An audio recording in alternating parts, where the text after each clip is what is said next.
Bismillahirrahmanirrahim. Assalamualaikum warahmatullahi wabarakatuh. Alhamdulillah al-karim al-mannan al-rahim al-rahman. Wassalatu wassalamu al-atamman al-akmalan al-adwaman al-mutalaziman ala man arsalahu ar-rahman rahmatan lil-akwan. Sayyidina wa nabiyina maulana Muhammad wa alihi wa ashabihi ajma'in, amma ba'd. Para orang-orang tua, para alim ulama, sahibul bait, para hadirin wal hadirat yang dimuliakan oleh Allah, hari ini nanti Anda mau bahas tentang berkurban.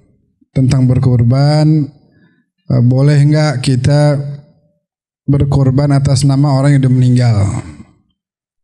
Boleh enggak kulitnya dijual? Ya, ntar kita bahas ya. Pelan-pelan. Habis ini kita bahas sama kepala juga. Pelan-pelan.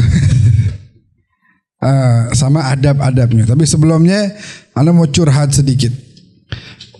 Beberapa bulan terakhir banyak DM masuk ke Anda. Termasuk jamaah majelis ta'lim Anda sendiri yang ada di Keranggan. Cerita bahwa rumah tangganya hancur. Cerita kehilangan pekerjaan. Cerita udah gak punya teman lagi, ditinggalin. Dan masih banyak, belum yang lain yang Anda gak kenal, chatting dan lain sebagainya di DM Instagram. Isinya apa? Mengeluhkan pasangannya atau diri sendiri atau keluarganya yang terlilit pinjol, pinjaman online. Wal'iyadzu billah min dzalik. Ini satu musibah yang kita baru tahu bahwa itu musibah yang sangat besar kalau kita udah merasakannya. Sekarang hidup enak, tenang, makan ade mulu ya. Ntar kadang-kadang enak, ntar kadang sederhana. Yang penting hidup tenang. Begitu kena pinjol, wal'iyadzubillah min dzalik, hidup berantakan. Jamaah pengajian anak ambil cerai. Udah kita nasihatin, coba ayo udah rujuk bayan lagi begitu. Enggak mau bininya. Karena lakinya udah kebanyakan utang. Kesono dan kemari isinya utang, tanpa ada rasa malu lagi, semua dichattingin, semua diutangin. Sebab apa? Sebab dia, tentu sebabnya macam-macam. Nah, yang paling banyak sebabnya adalah karena mereka ikutan judi online. Na'udzubillah min dzalik. Jadi bapak-bapak, anak muda sekarang nih canggih-canggih pada. Di rumah aja bisa judi. Di rumah nggak keluar, nggak ketemu orang, judi gara-gara HP. Perkembangan zaman bukan dipakai untuk hal yang baik, malah untuk mengundang murka Allah subhanahu wa ta'ala. Ini musibah. Judi online, nyari duit katanya. Yang ada, kalau yang Anda kenal rata-rata semua itu bukan dapat duit, tapi malah kehilangan duit. Sebab dia udah pertama dikasih menang sedikit, lama-lama kalah, makin penasaran, pinjam duit sono, pinjam duit sini, makin hancur, makin berantakan hidupnya. Habis itu nggak tahu dah juntrungannya mau kemana. Ibadah kagak, utang sono sini, nyusahin orang. Udah pinjam online, kadang-kadang ada yang pakai data temennya lagi, temennya.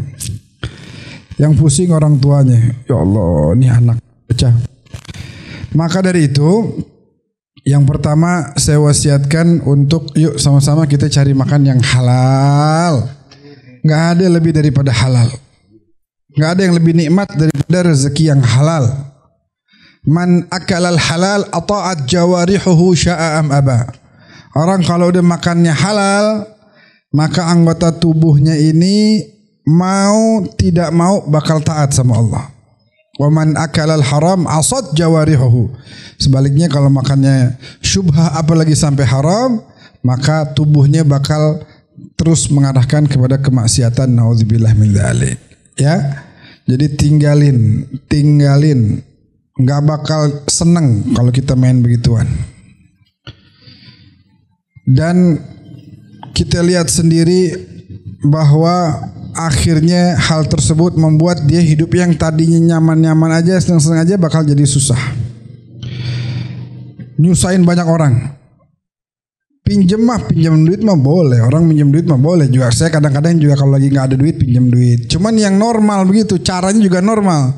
Kalau pinjol udah minjemnya sekian bayarnya lebih riba, udah gitu ntar dikejar-kejar, udah haram, kejar-kejar, hidup terus dalam keadaan ketakutan. Tetangga juga, keluarga juga kena imbasnya. Nah, kenal nggak sama si fulan nih?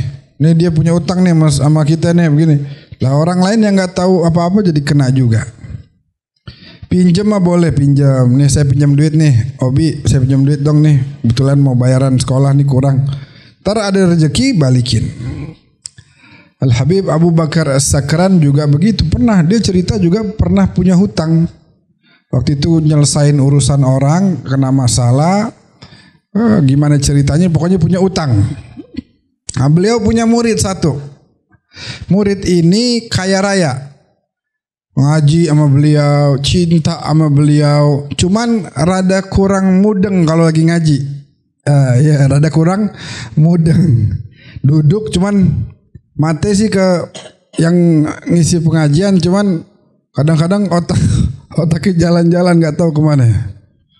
Nggak tahu kemana. Nah, ini si yang orang kaya tadi modelan begitu. Dia demen pengajian, dia duduk. Cuma kadang-kadang kurang mudeng.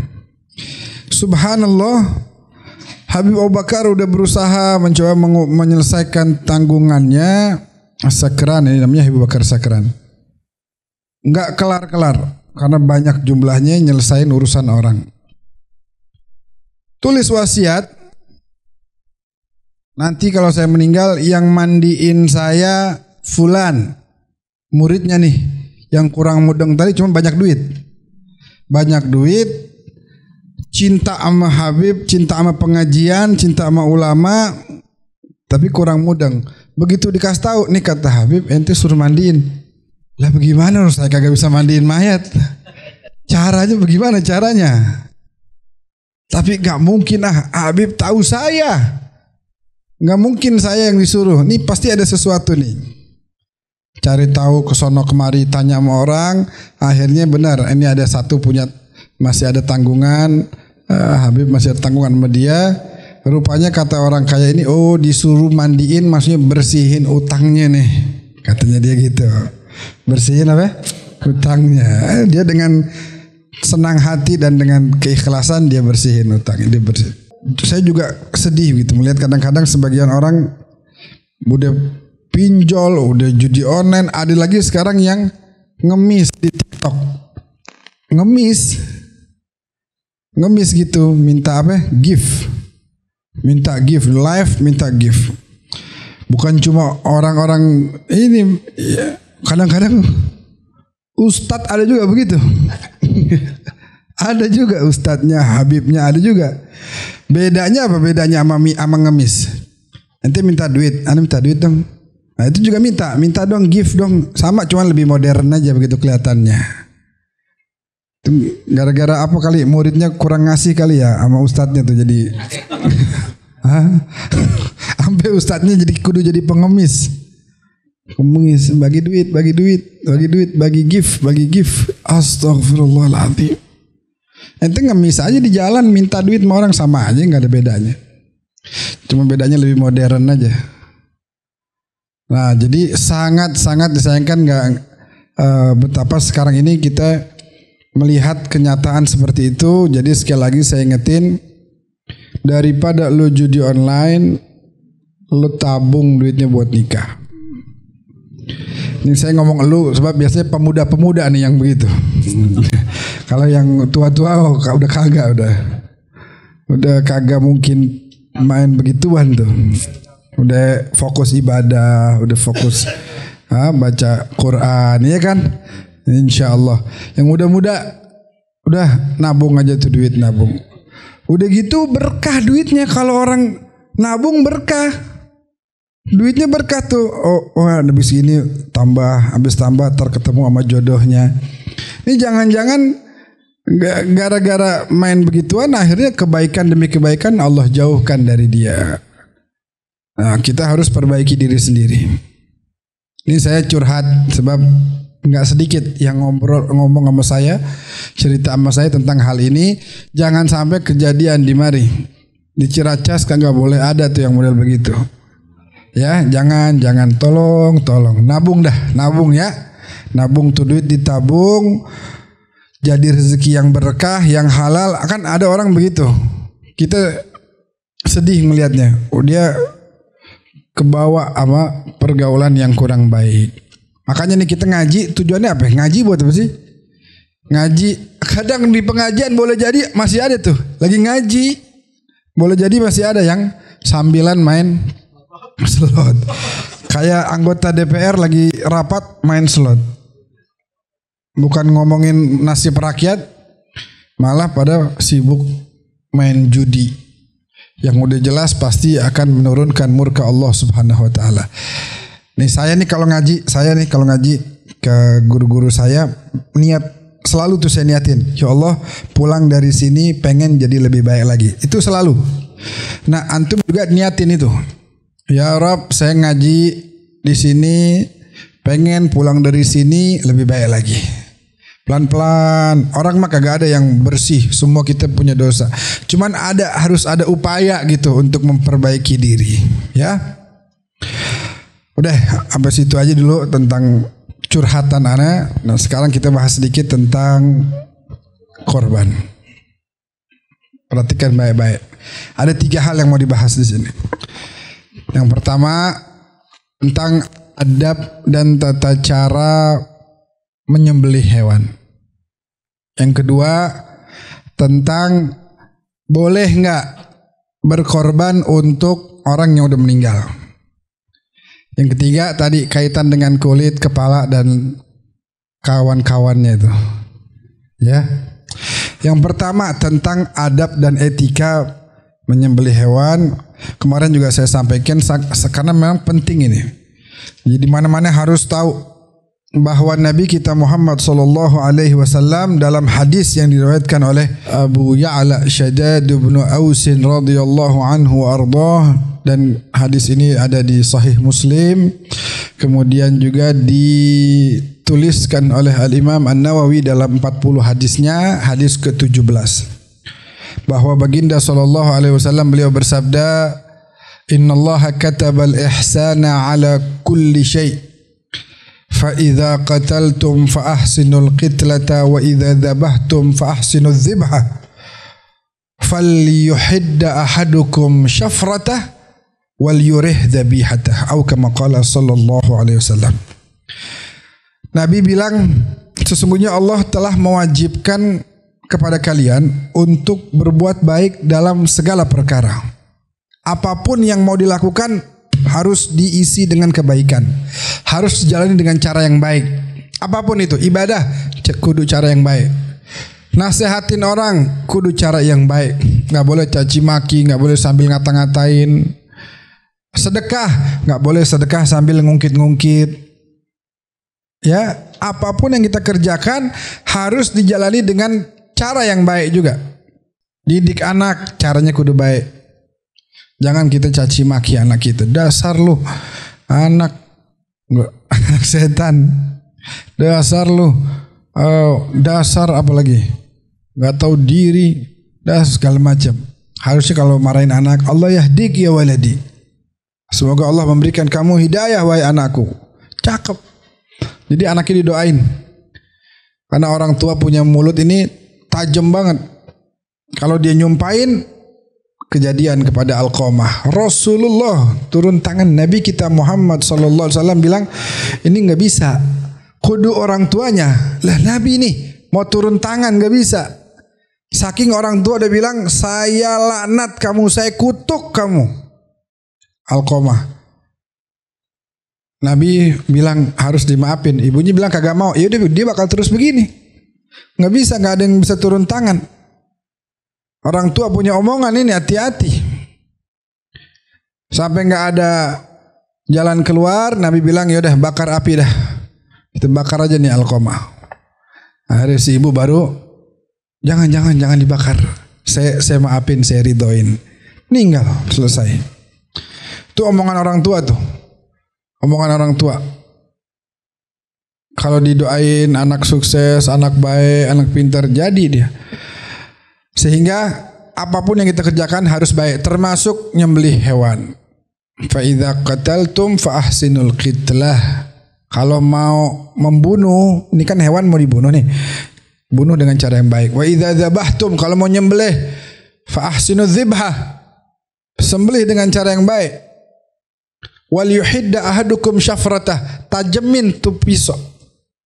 Anda lihat di video ada yang nyembelih sapi pakai pisau cuma sekali gini doang nih. Set, kelar. Enggak sampai gini-giniin. Ada videonya di handphone. Dari bawah gini set sekali doang, keputus sudah, selesai. Fal yuhidda ahadukum syafratah. Nabi enggak mau tuh hewan merasakan sakit. Nabi perhatiin benar sampai beliau ajarkan kepada umatnya. Wal yurih dzabihatah. Cepat kelarin nih ke hewan kurban, jangan disiksa, jangan dibikin dia kesakitan. Terus juga misalnya ada adab yang biasa kita dengar, misalnya kalau mau itu dikasih minum dulu hewannya. Dan jangan diliatin temannya lagi disembelih, jangan dia suruh ngeliat. Jangan, kesianan. Habis gitu dia ngeliat temannya disembelih sambil mbak. Terus yang motong bilang, jangan berisik lo, habis ini giliran lo. Wah. Ya, kan kesian ya. Oh gua habis ini. Wah. Ya disembelih gua. Kesian. Padahal ada adabnya, ada tata caranya nyembelih hewan. Adab ke kiblat, baca bismillah, minumin air dulu, pisaunya yang tajam dan lain sebagainya. Itu yang pertama adabnya ya. Jangan kita lupa untuk berperi kemanusiaan kepada hewan. Jadi kepada hewan juga harus berperi kemanusiaan ya. Karena ini perintah Allah yang sangat besar, fadilahnya ada di Al-Quran. Fasalli li rabbika wanhar, berkurbanlah. Wanhar itu artinya berkurbanlah. Kemudian adanya di hari raya, kemudian jamaah haji semua lagi pada haji juga nggak lupa mereka berkurban semuanya. Ini perintah yang begitu agung. Bahkan Nabi bilang, "Azimu dhahayakum fa innaha 'ala sirati matayakum." Kalau bisa cari yang rada besaran dikit begitu hewan kurbannya, sebab dia bakal jadi tungganganmu pada saat melewati sirat. Saya pastikan kalau mau korban pasti lebih murah dari harga motor-motor kalian semua. Pasti. Kambing berapa harganya? 2 juta, 3 juta, 4 juta, tergantung dah besarnya. Kan lebih murah dari motor kan? Nah, bisa setahun sekali. Allah nggak lagi minta darah sama daging itu, enggak. Allah lagi nggak minta jatah, ini kepalanya bakal saya, enggak. Walakin yanaluhu taqwa minkum.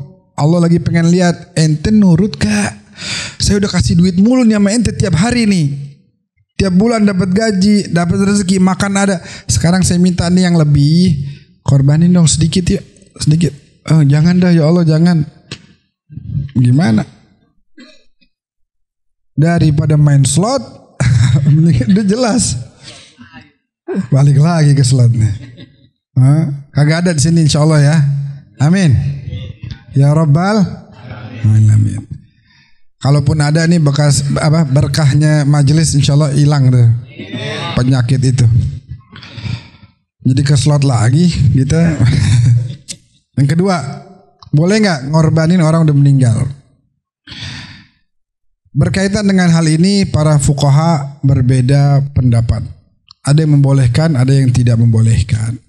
Ini yang membolehkan nih, dalilnya apa nih yang membolehkan? Bahwa pernah suatu kali Rasulullah sedang mau berkurban, kemudian beliau bilang, ya Allah ini korban untuk Alu Muhammad, untuk keluarga saya. Termasuk di situ Al-Qasim, anaknya udah meninggal. Termasuk Ibrahim, anaknya juga anak beliau juga yang udah meninggal. Termasuk juga pamannya Hamzah yang udah meninggal. Belum lagi keluarga-keluarga beliau yang lain, ayah beliau, ibunda beliau.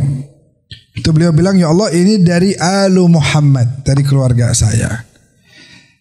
Dan juga pernah Nabi bilang dari umat Muhammad. Jadi beliau mewakilkan kita semua dapat pahala dari Nabi pernah berkorban, dan Nabi berikan pahalanya buat umatnya semuanya.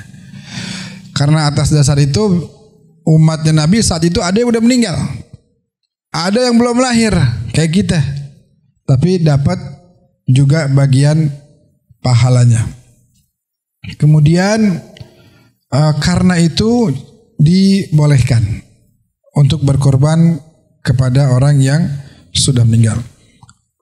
Ada juga yang boleh-boleh saja tapi tidak ada dasarnya dalam syariat.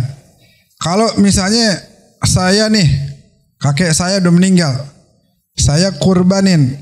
Bagi yang mengatakan tidak ada itu, bilang apa? Korbannya nggak sah, tapi kehitung sedekah. Kehitung sedekah. Adapun pahala kurban yang besar itu nggak dapat. Sebab tidak ada dalil yang sharih yang mengatakan boleh untuk orang yang sudah meninggal.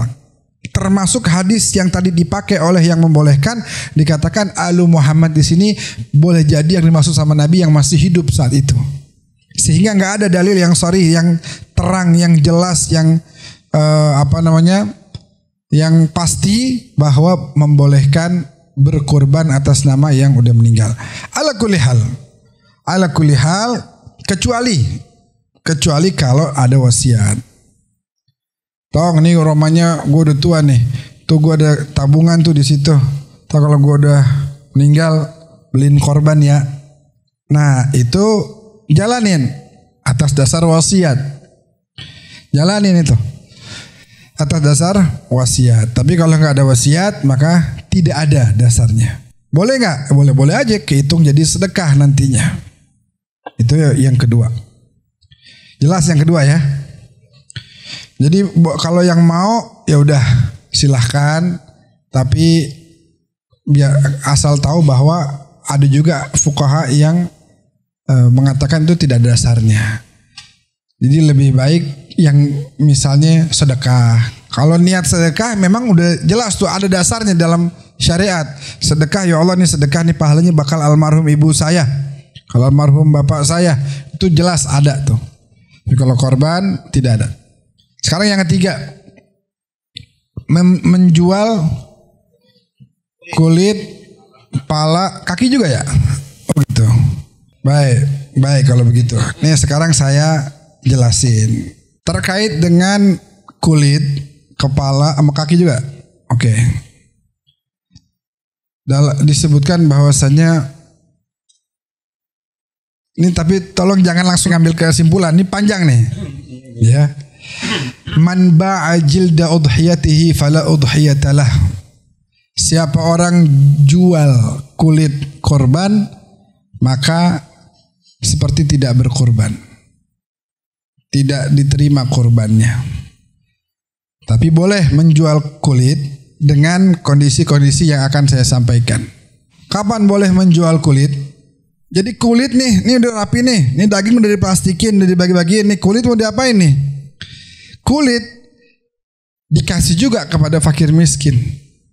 Tapi fakir miskin kagak bisa ngolahnya, kagak tahu mau diapain.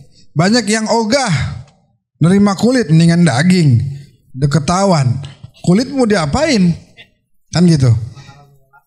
Mahalan ngolahnya, padahal dijual juga bisa. Boleh gak dia jual tuh kulit? Fakir miskin, kalau punya dia mau ngapain terserah dia.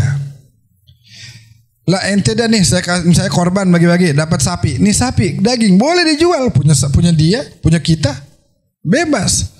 Termasuk kulit. Tapi kalau panitia yang jual, boleh kata Imam Abu Hanifah dan Imam Ahmad bin Hanbal, dengan syarat duitnya nggak boleh dipakai panitia. duitnya dibalikan atau diberikan kepada fakir miskin lagi. Pertanyaannya, bagaimana terus panitia operasionalnya? Panitia nih udah capek nyembeli, udah capek bagi-bagiin. Operasionalnya mau makan siang itu bagaimana? Mau minum, mau beli kopi dari mana? Nah, operasional itu bisa dari awal disampaikan kepada yang berkorban.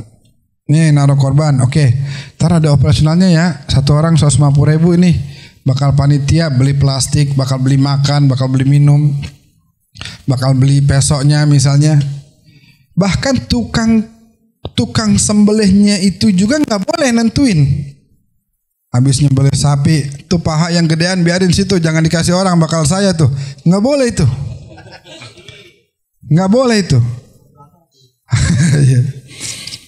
Yang boleh apa? Silahkan dia dapat jatahnya dia sesuai dengan yang diberikan kepada yang lain juga. Yang lain dapatnya 0,5 kilo, ya dia dapat 0,5 kilo. Orang dapat 1 kilo, ya dia dapat 1 kilo. Saya mau 1 kilo dah nih, coba dah dari paha aja tuh dipotongin, boleh. Cuman kalau dibilang nih yang gedean tuh biarin tuh, jangan diapain, itu nggak boleh. Itu kan jatah upah saya yang sembelih. Kalau upah bukan begitu, bukan dari hasil korban. Dari awal tentukan, oh saya motong satu hewan 150.000 ya, 200.000 ya, ini ada 5 berarti 1 juta nih. Boleh begitu.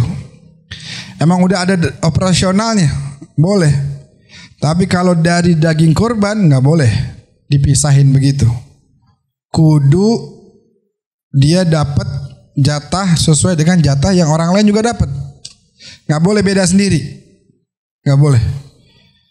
Kalau mau dia dapat upah dari motong hewannya, silahkan tentukan dari awal dia mau dapat berapa. Bukan dari hewan kurban, karena ini milik bersama. Ini milik semua yang mustahiqin, yang berhak mendapatkannya. Jadi sekali lagi terkait dengan kulit, misalnya mau ngasih, udah saya kasih aja fakir miskin sekalian, boleh. Ntar dia jual. Tapi dia bingung nih, mau jual kemana?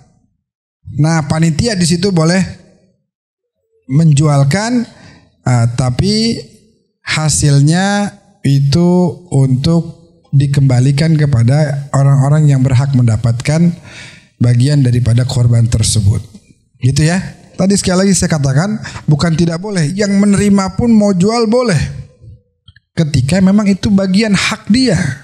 Gitu. Nah jadi kita perbaiki, nggak apa-apa. Namanya misalnya ada kekeliruan, nggak ada masalah. Namanya manusia. Di sini mungkin ada orang salah, di tempat lain kita yang salah kan gitu. Nah jadi saling memperbaiki, saling memperbaiki. Kalau memang itu adalah bagian dari jatahnya, boleh terima dan dijual. Jadi ketika memang mau dapat kulit dan untuk dijual lagi dan dipakai hasilnya buat dirinya sendiri, boleh, tapi sesuai dengan jatahnya. Gitu ya. Dibagi-bagi sesuai dengan jatahnya masing-masing sama rata. Jadi itu tidak masalah. Ada teman saya tuh depan rumah dicondet, habis motong tahun kemarin pas kita lagi ceramah begini, dia bilang kalau saya kemarin saya kubur, kata dia, kulitnya, sebab kagak tahu mau diapain. Nah, ya saya bilang, padahal ada banyak yang mau nerima untuk diduitin, sayang dikubur, mendingan diduitin ketahuan bisa manfaat begitu ya. Jadi mudah-mudahan jelas. Kalau ada yang mau ditanya, masih ada waktu, silahkan, masih ada waktu sedikit. Kalau kita mau beli, ada yang nawarin pala, kita beli, boleh tuh. Dari siapa? Ya di masjid mama gitu. Iya. Bayar ini pala, terus kita beli itu nggak apa-apa. Daging korban dia daging korban. Iya. Boleh. Gini, itu boleh ketika hasil duitnya itu nggak dipakai sama panitia. Oh, itu nanti udah. Kalau panitia pakai duitnya bakal dia sendiri, itu kagak boleh. Bakal makan kan Bib, ini namanya operasional, nggak boleh. Operasional mah ada lagi. Ini beli pala Bib. Iya, makanya kan saya bilang boleh asal kita tahu kalau kita tahu ini duitnya dipakai lagi buat disalurkan kepada yang membutuhkan, maka bagus, justru membantu. Karena kan nggak semua orang mau pala. Padahal pala sedap banget. Iya. Apalagi pala kambing itu. Waduh, otaknya tuh enak banget. Ada Jatinegara. Kita kemarin di Irak makan di Baghdad pala kambing segini. Waduh, ngadepnya ke kita lagi palanya. Ajak ribut loh. Gue makan loh. Mana kita makan. Enak rasanya, dagingnya mana lembut. Otak itu enak rasanya. Dulu saya kagak mau. Cobain. Wah, enak rasanya. Hah? Nambah. Kenapa? Sekarang udah ada yang jual pala kambing. Ya, Masya Allah, antum harga kolesterol apa aman tuh ya? Luar biasa. Jangan sering-sering, bener. Teman Anda kemarin begitu, makan beneran nih di sono, makan 2 kepala sehari, nggak langsung 2, pagi sama sore apa malam gitu. Habis gitu kelingan, sumuran Anda padahal di bawah Anda malah kelingan.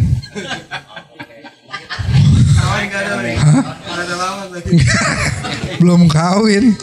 Itu dia sian. Modelan ente dah gitu, belum kawin. Sian. Oh. Tuh dengerin. Jangan. Makan bakso aja udah yang banyak ente. Mau somai. Jadi atau lagi? Iya.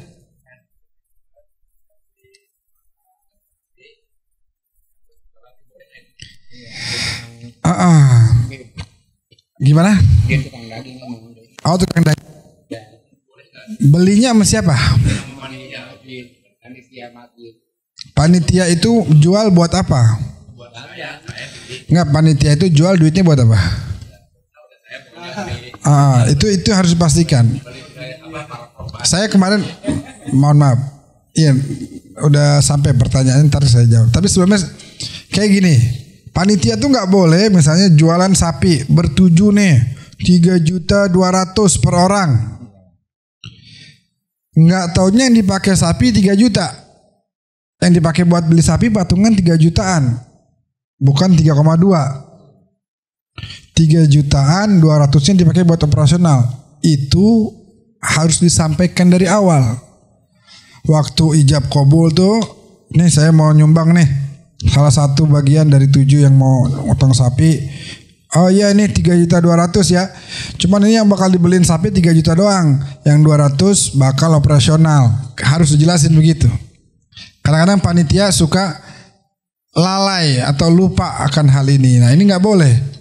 Itu bisa jadi bagian karena si yang memberikan menganggap bahwa harga sapinya adalah 3,2 kali 7. Ternyata cuma 3 juta. Itu bagian dari korupsi. Tapi kalau dijelasin ini 3 juta ya, 200 ini bakal operasional. Itu nggak apa-apa, jelas. Semua itu kan tergantung ijab kabulnya. Kita minjem dibalikin 1.100.000. Kalau ijab kabulnya adalah syarikah atau kerjasama ada keuntungan boleh, tapi ketika riba jadi haram.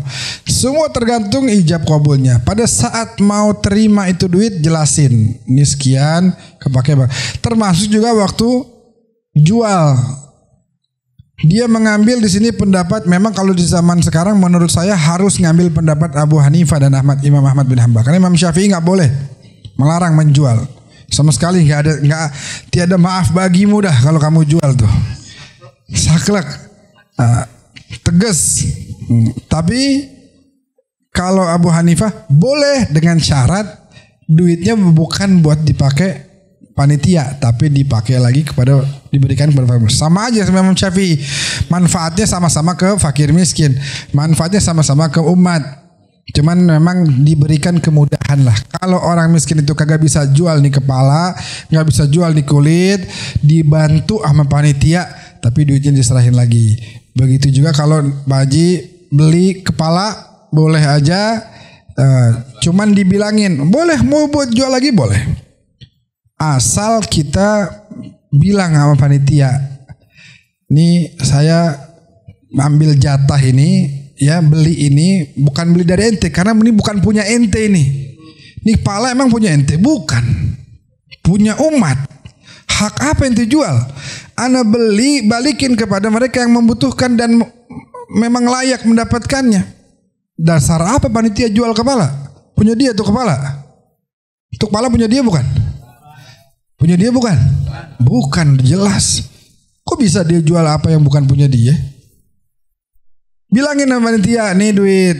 Ya, ini saya, biar sah tuh jual belinya. Ini saya beli, nih balikin kepada mereka yang memang punya bagian dari kepala ini. Nah, ente mau jual lagi boleh. Orang udah punya ente sendiri, boleh aja, nggak ada masalah. Gitu ya. Mudah-mudahan jelas. Jelas ya. Nggak ada, jangan sampai kita punya ibadah ini nanti ada yang kurang benar, begitu ya.